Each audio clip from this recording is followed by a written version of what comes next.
یتیم، غریب، اناث، بیوہ، مدرسہ، مسجد کے نام پر پیسہ لاتے ہمارے ہندوستان کے بیمار مولوی اونچی کرسی پر سیٹ گیری پردھان منتری کی طرح گھوم رہے ہیں، اور عرب کے مفتی اعظم کے گھر میں شیخ صالح عثیمین کھجور کے پتے سے چائے بنا کر کے شاہ فہد عرب کے بادشاہ کو پلا رہے ہیں۔ میرے بھائی، وہ سب علماء تھے جس کو اللہ نے کہا والذین اوتوا العلم درجات، جن کو درجے دیے گئے، یہ حدیث بھول گئے۔ میں تو چیلنج کے ساتھ کہتا ہوں کہ حدیث لکھ لو۔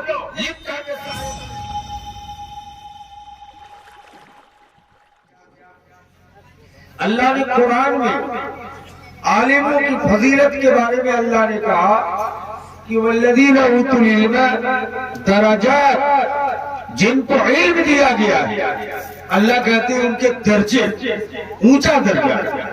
دوسری جگہ اللہ نے کہا انما یخشی اللہ من عبادہ العلماء، اللہ کے بندوں میں یہ علماء، یہ مولوی لوگ اللہ سے زیادہ ڈرتے ہیں، یہ اللہ کا کہنا ہے۔ نبی فرماتے حدیث میں کیا علماء ورثۃ الانبیاء، یہ علماء نبیوں کے وارث۔ یہ کب بولا تھا؟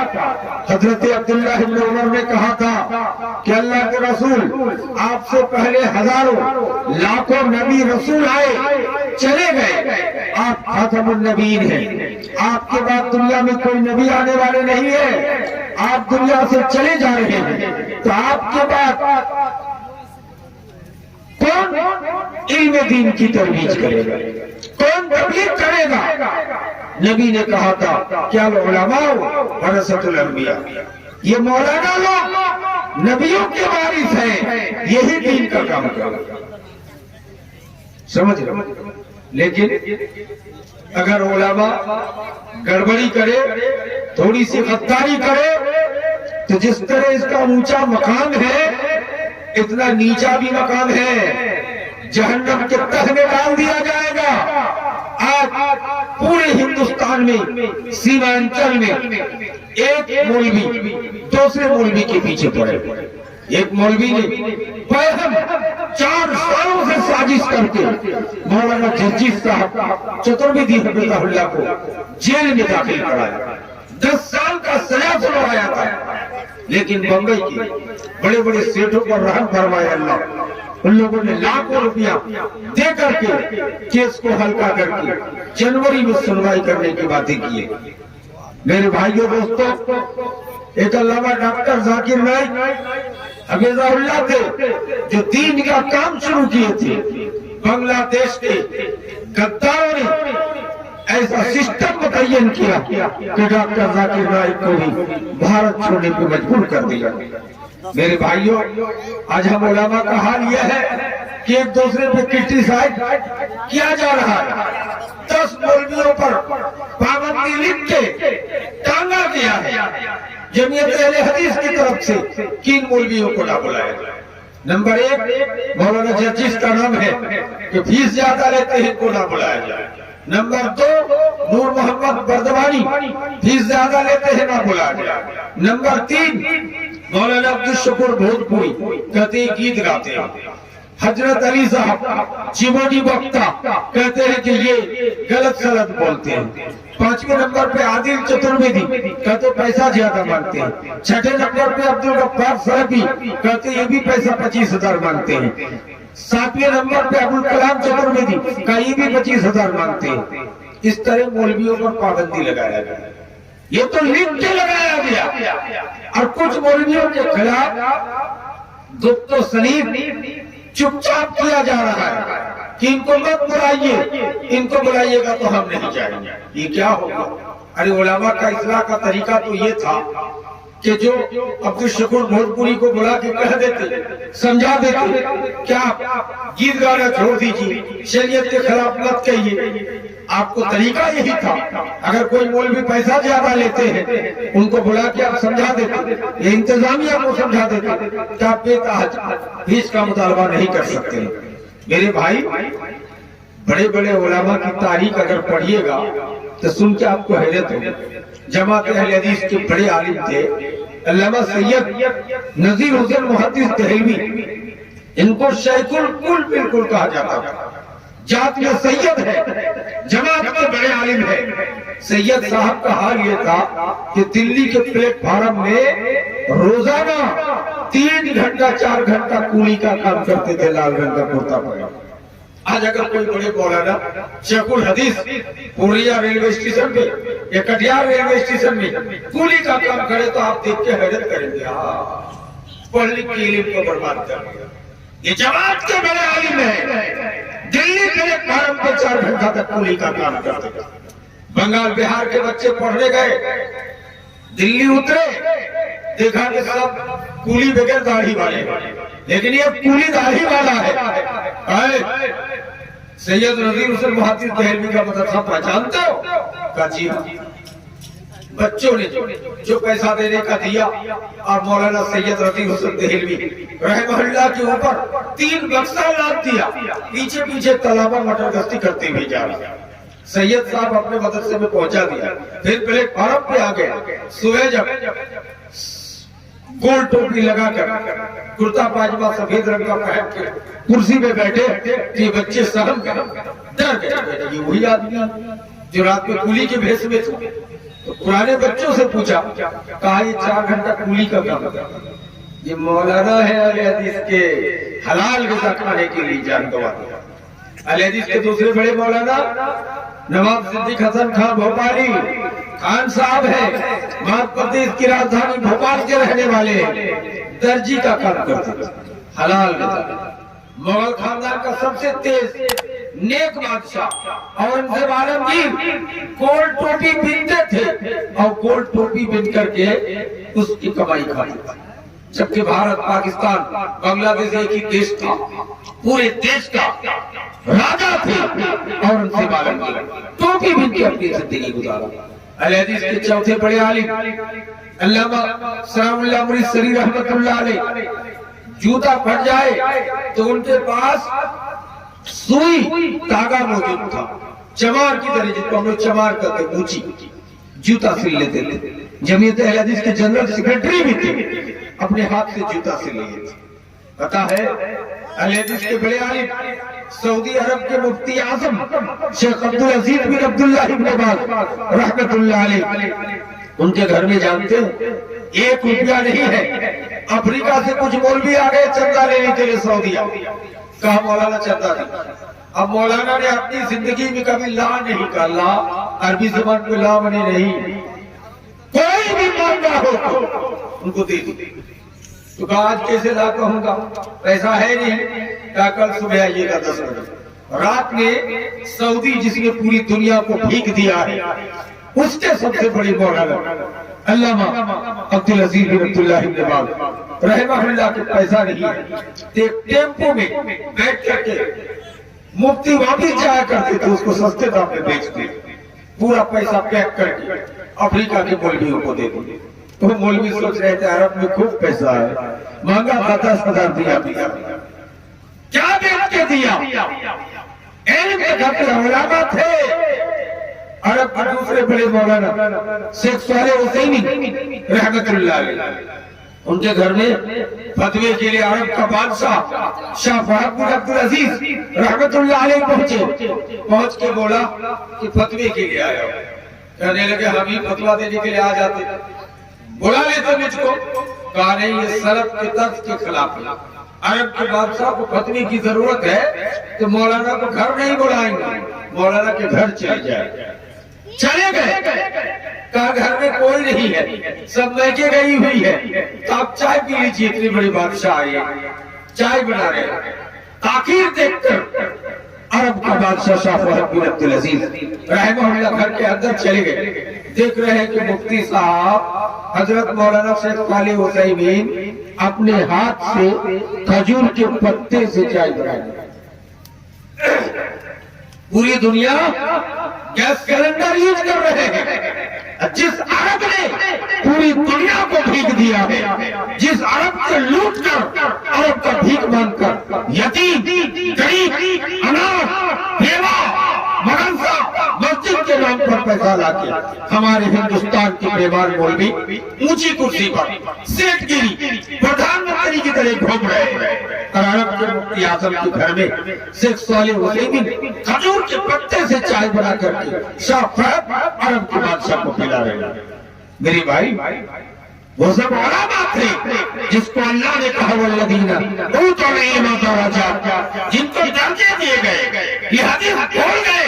میں تو چیلنج کے ساتھ کہتا ہوں کہ حدیث لکھ لو، لکھ کر کے سارے مدنیوں کے دروازے پہ جا کے لٹکا دو۔ کون سی حدیث؟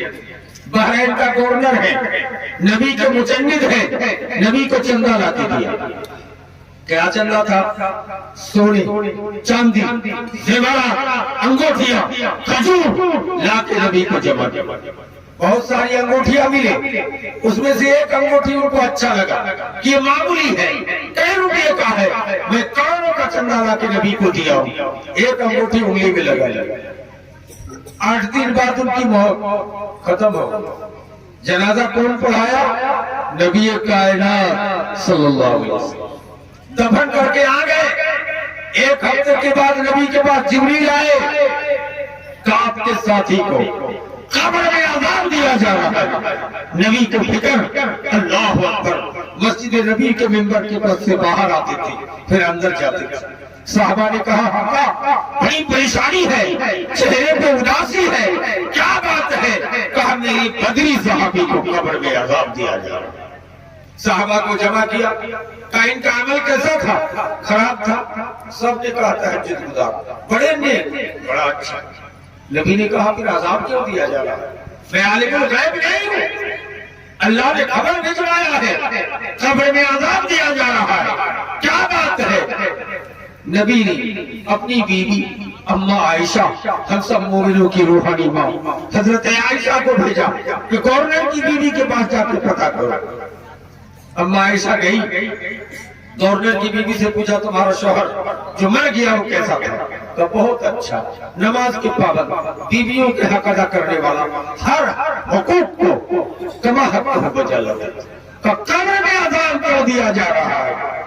دھیرے سے بولے کہ ایک انگوٹھی جو بیت المال سے بحرین سے چندہ کر کے بہت سارا لائے تھے، اس میں ایک انگوٹھی نبی کی اجازت کے بغیر اپنی انگلی میں لگا لیا۔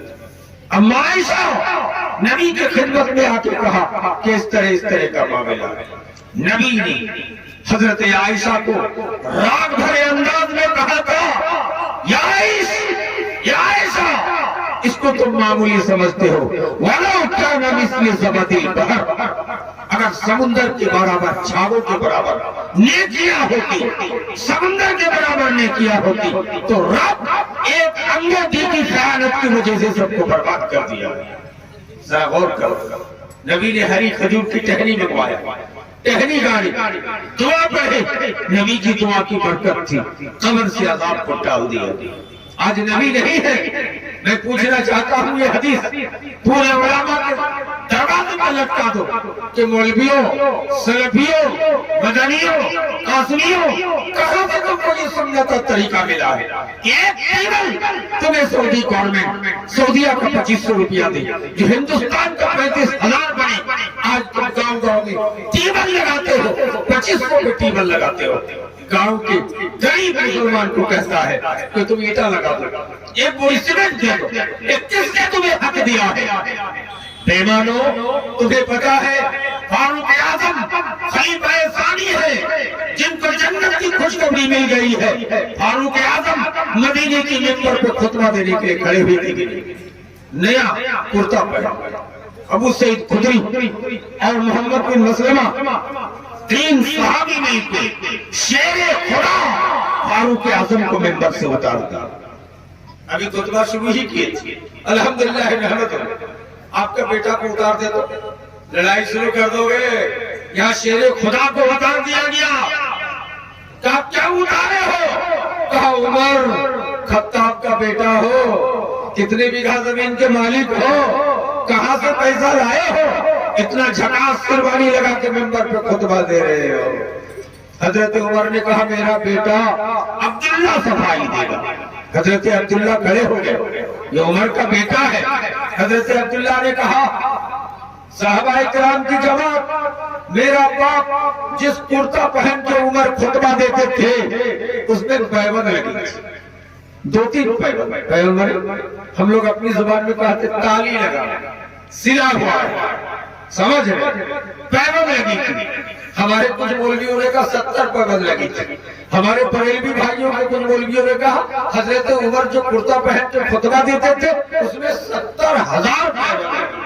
تو میں اگر 70,000 پیوند تھی تو حضرت عمر کا کرتا کتنا بڑا رہا ہوگا؟ یہ جھوٹ کی انتہا ہے۔ سچی بات ہے کہ 2-3 پیوند لگی تھی، تالی لگا ہوا۔ کہا حضرت عبداللہ نے کہا کہ بیت المال سے سب کو ایک چادر حصے میں ملی تھی نا؟ کہا جی ہاں، ایک چادر مجھے ملی تھی، ایک چادر میرے باپ فاروق اعظم کو، دونوں چادر اکٹھا کر کے میرے باپ کو جبہ بنا دیا، یہ شیروانی بنا دیا، اس لیے وہ پہن کے میرے باپ خطبہ دے رہے۔ اگر جائز ہے تو منبر رسول پہ قدم رکھے گا، اور جائز نہیں ہے تو قدم نہیں رکھے گا۔ سارے صحابہ نے کہا ہم لوگوں کی بدگمانی ختم، عمر خطبہ دو۔ حضرت عمر دوبارہ منبر پہ چڑھ کے جمعہ کا خطبہ دیا۔ آج کوئی پوچھنے والا، یہ بیمان پبلک بھی کہتے ہیں کہ کیا ضرورت ہے ہم لوگوں کو کس سے لینا دینا ہے؟ جن کا باپ بھکاری تھے، ایک کٹا زمین کے مالک نہیں ہے، 50 لاکھ کی گاڑی میں بیٹھ کے گھوم رہے ہیں، 10 منزلیں مکانات ہیں، کیسے بڑے پیسہ والا۔ اور یہ سب بحث کیا کر رہے جانتے؟ وہ مولوی کو مت بلاؤ، وہ مولوی کو مت بلاؤ، وہ تو فلاں ہے، وہ تو فلاں ہے۔ ان بیمانوں کو پتا نہیں ہے کہ ہم تو ننگے ہیں حمام میں، اور ہم دوسرے پہ نکتہ چینی کرتے جا رہے ہیں۔ ان کو پتا نہیں ہے کہ ہم کس جگہ پہ جا رہے ہیں۔ دنیا میں راج کر لو، مرنے کے بعد قبر ہی میں پٹائی شروع ہونے والے، لیکن اس کا خیال ہمیں آپ کو نہیں ہے کہ مسجد اندرا آباد کے مکان بن رہی ہے، یہ ٹیبل ایک ہفتہ چل کے ختم ہو رہا ہے، یہ مساجد یتیم غربا تک پیسہ پہنچ نہیں رہا، یتیموں کی شادی نہیں ہو رہی۔ آج بہت سارے غریبوں کی بیٹیاں گھر پہ بیٹھ کے بوڑھی ہو رہی ہیں، ان کی شادی کرانے کا انتظام انصاف نہیں ہے۔ یتیم پڑھ نہیں پا رہا ہے، پڑھائی چھوڑ کر کے در در کی ٹھوکریں کھا کر مزدوری کر رہا ہے۔ یہ یتیم غریب اناث مسکین مسجد مدرسے کے نام لے کر پیسہ لے کے کھاتا ہے۔ دنیا کی کون شریعت ہے، کون قانون ہے جو اس کو جائز بتا دے گا؟ نہیں بتا پایا۔ دنیا میں راج کر لو، دنیا میں رنگ برنگ کے فتوے دے کر گھوم لو، لیکن یہ کسی شریعت فاروق اعظم کرتا پہنے کو سوال کر دیا گیا، جواب دینا پڑا فاروق اعظم کو۔ میرے بھائی بھول گئے اہل حدیث کے بڑے بڑے عالموں کی بات، اہل حدیث کے بڑے بڑے عالموں کی بات، تابعین کی بات، صحابی کی بات۔ حضرت عمر بن عبدالعزیز رحمت اللہ علیہ کا عدل مشہور تھا۔ حضرت عمر بن عبدالعزیز کے گھر میں چراغ جل رہا ہے، سرکاری آفس، دیش کا پردھان منتری ہے، سید القوم خادمہم کا مصداق حق ادا کیا تھا اور کہا کہ یہ چراغ جل رہا ہے۔ ایک آدمی آیا، السلام علیکم، حضرت عمر بن عبدالعزیز چراغ کو بجھا دیا، دوسرا چراغ جلا گیا۔ کہا یہ کیا تماشا، ایک تو چراغ ہے پردھان منتری کی آفس میں اور وہ بھی بجھا دیا۔ کہا تمہیں پتا نہیں جو چراغ جل رہا تھا وہ بیت المال کے پیسے کا ہے اور قوم کی امانت ہے، اس لیے اس پیسے کو میں آپ کے سامنے اس چراغ سے اپنے گھریلو بات نہیں کر سکتا، میں اس چراغ سے بات کروں گا جو اپنے پیسے میں کراصین تیل ڈالا ہوا۔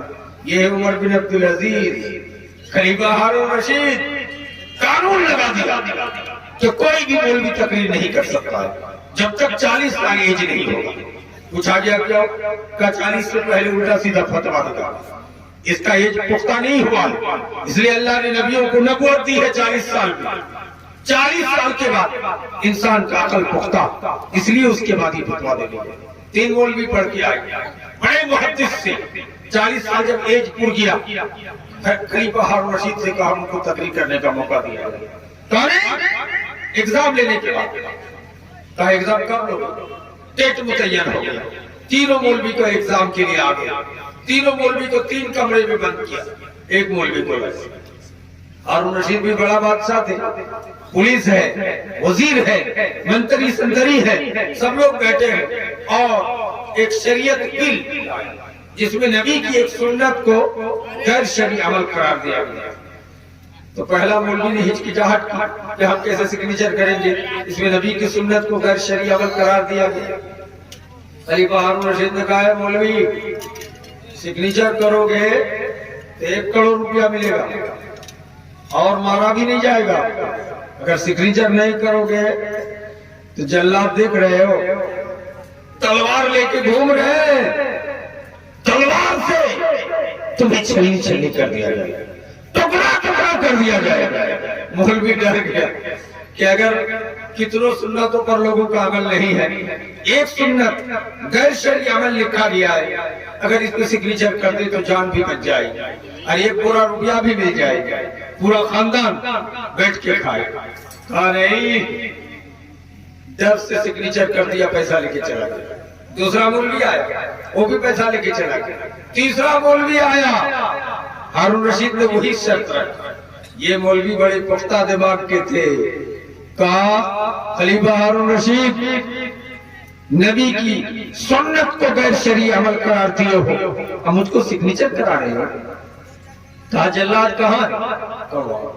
کہا ہارون رشید جلاد کو بلاؤ، تلوار لے کے مجھے ٹکڑے ٹکڑے کر دے، لیکن نبی کی سنت کو غیر شرعی عمل کو میں سگنیچر نہیں کر سکتا۔ اب جو پیسہ کا پوری تم دکھا رہے ہو، تمہارے پیسے میں پیشاب بھی کرنے کے لیے تیار ہوں۔ جلاد کے سامنے جا کے کھڑا ہو گیا، چلاؤ تلوار، نبی کی ایک سنت کو زندہ کرنے کے لیے میں مر جانے کے لیے تیار ہوں۔ خلیفہ ہارون رشید بادشاہ تھے، اٹھ کے چلے گئے، مولانا گلے سے گلے ملے، معانقہ کہا مولانا کسی مولوی کو مارنا مقصد نہیں تھا، ایگزام لینا تھا، آپ کے 2 ساتھی 0 پر آؤ، فیل کر کے چلے گئے پیسہ لے کے، لیکن آپ جیسے مولوی کی ضرورت تھی۔ اب خلیفہ ہارون رشید کا مفتی آپ بنیں گے، ایک لمبی مدت تک شاہی فتویٰ جاری کریں گے۔ میرے بھائی پیسے سے کٹوتی کر لیا، پیسے سے خرید نہیں سکا ایمان کا۔ نبی کی حدیث ہے، آپ نے فرمایا قرب قیامت میں کچھ مولوی بھی ایسے پیدا ہو جائیں گے کہ معمولی دنیا کی وجہ سے آخرت کو بیچ ڈالے گا، آخرت کو بیچ ڈالے گا، جہنم کو خرید لے گا، جنت کو بیچ ڈالے گا۔ میرے بھائی کئی دن کی دنیا ہے، بڑے بڑے بادشاہ، بڑے بڑے رسول و نبی دنیا میں آئے، کوئی زندہ نہیں رہے، بڑے بڑے ظالم بھی آیا، فرعون آیا، حامان آیا، قارون آیا، شداد آیا، بڑے بڑے ظالم کو بھی اللہ نے دنیا میں کر دیا ہے۔ آج کے موجودہ ظالم بھی جو ظلم کر رہا ہے، اللہ یقیناً اس کو بجا ڈالے گا، کوئی زندہ رہنے کے لیے آیا نہیں ہے۔ لیکن یاد رکھیں علماء اپنی جگہ ہے، علماء کی قدر ضروری ہے، عزت ضروری ہے، لیکن علماء کو بھی آپس میں میل محبت رکھنا ضروری ہے۔ یاد رکھیں کہ دولت قرب قیامت میں غریبوں کے پاس بھی آئے گا، جن کو کل تک چمار کہتے تھے، جن کو کل تک کانا کہتے تھے، سب مالدار ہو، ہم نہیں کہتے۔ آج سے 1600 سال پہلے نبی نے فرمایا وَإِن تَرَى الْحُفَاةَ الْعُرَاةَ لَعَلَّكَ رِيَاءَ الشَّاةِ تَأْلُونَ فِي الْبُنْيَانِ۔ کیا ترجمہ ہے؟ نبی کہتے قرب قیامت میں تم دیکھو گے کس کو جو کل تک اچھا چپل میسر نہیں تھا، جن کو کل تک اچھا کپڑا میسر نہیں تھا، جن کو کل تک بکری کا چرواہے تھا، بھینس چرانے والا تھا، بہرا تھا، گنگا تھا، گردن کا ٹیڑھا تھا، اللہ اکبر، ایسے لوگ قرب قیامت میں ارب پتی ہو جائیں گے، اتنی عالیشان گھر بنائیں گے، اتنی مہنگی گاڑی میں سفر کرے گا۔ نبی فرماتے ہیں کہ سمجھو قیامت بالکل قریب ہے، جن کو کچھ نہیں تھا اللہ ان کو دولت سے مالا مال کر دے گا۔ اور ایک زمانہ آئے گا، نبی کی حدیث ہے کہ ایک سونے کا گٹھر 10 ارب روپے کا سونا لے کر ایک عورت یمن سے حضرموت تک جائے گی، کوئی لینے والا نہیں ہوگا۔ کوئی لینے والا نہیں ہوگا، اتنی دولت آئے گی۔ حضور نے یہ بھی پیشن گوئی کی کہ قرب قیامت میں جگہ جگہ سونے کا پہاڑ ظاہر ہوگا، مقام صنعاء میں پہلا سونا کا پہاڑ ظاہر ہوگا۔ نبی نے مخاطب ہو کر کہا کہ عبداللہ ابن عمر، اگر خدا نہ خواستہ تم زندہ رہ گئے اس ٹائم تک تو سونے میں سے ایک رتی بھی مت لینا، نہیں تو جہنمی مت لینا۔ یہ دولت کیا دیکھ رہے ہو؟ سونے کا پہاڑ ظاہر ہونے والا۔ ایک صحابی نے کہا حضور قرب قیامت میں فصل کا کیا حال ہوگا؟ کہا ایک کٹے میں 40 من تک ہوگا۔ ابھی کتنا ہو رہا مکہ؟ 10 من تک آیا ہے نا، ابھی 30 من اور باقی ہے۔ حضور کی پیشن گوئی ہے ایک ایک کٹا میں اناج کی عمر 40 من تک جائے، 40 من۔ ایسا ہے کہتے کہ مولانا اصلی چیزیں دیسی سامان سب ختم ہے، ہائیبریڈ کا مرغی، ہائیبریڈ کا بیگن، ہائیبریڈ کا فروٹ، ہائیبریڈ کی سبزیاں سب آ گیا ہے، بڑا آ گیا۔ نبی کائنات نے کہا قرب قیامت میں ہائیبریڈ کا بنانا انار اتنا بڑا ہوگا۔ آقا کی حدیث ہے کہ بنانا انار کو آدھا کاٹ کے کھائے گا، دانا نکال کے کھا لے گا، اب بدانے کی کھوپڑی اتنا بڑا کہ اس آدھا کٹا ہوا کھوپڑی میں 6 کو کٹا لگا کے ایک روم بن جائے گا۔ وہ کہ ہائیبریڈ کا بدانا، ہائیبریڈ کا امرود ابھی اتنا بڑا دیتے ہو۔ نبی کے کہنے کا مطلب ہے کہ 10-10 کنٹل کا انار آنے والا ہے، 10-10 کنٹل کا امرود آنے والا ہے، 10-10 کنٹل کا فروٹ آنے والا ہے۔ امام کائنات کی پیشن گوئیاں کیا دیکھ رہے ہو؟ جو کل تک چپل پہننے کو میسر نہیں تھا وہ عرب پتی ہوگا، دولت کے انبار میں ہوگا، دولت ہی دولت ہوگی۔ یہ دولت کوئی بڑی چیز نہیں ہے۔ دولت کو نبی کو کہا گیا کہ اگر مچھر کے پر کی برابر بھی اہمیت ہوتی تو نبی آپ کو مالدار بناتے، دولت نہیں چاہیے۔ نبی نے کہا دنیا میں ایسے مسلمان ہو جاؤ، کن فی الدنیا کانک غریب، دنیا میں ایسے ہو کر رہو گویا کہ مسافر ہو۔ مسافر کا مطلب دلی جائیں، 3 ٹائم کے کھانے کی ضرورت ہے، کچھ روٹی اور سبزی بنا کے رکھ لیے ہو۔ کتنا رکھو گے؟ 1 کنٹل بناؤ گے؟ نہیں، اتنا ہی رکھو گے کہ دلی پہنچ جائیں، پہنچنے کے بعد اس کی کوئی ضرورت نہیں۔ دنیا میں آئے ہو کسی طرح سامان گزارا، کھانا کپڑے کا انتظام کر لو، باقی کو راہ خدا پہ دے دو، لٹا دو، کامیاب ہو جاؤ گے۔ میرے بھائی عثمان غنی رضی اللہ تعالیٰ عنہ کو نبی کائنات نے مسجد نبی کے ممبر پہ کہا تھا 7 مرتبہ عثمان فی الجنہ، عثمان جنتی ہے۔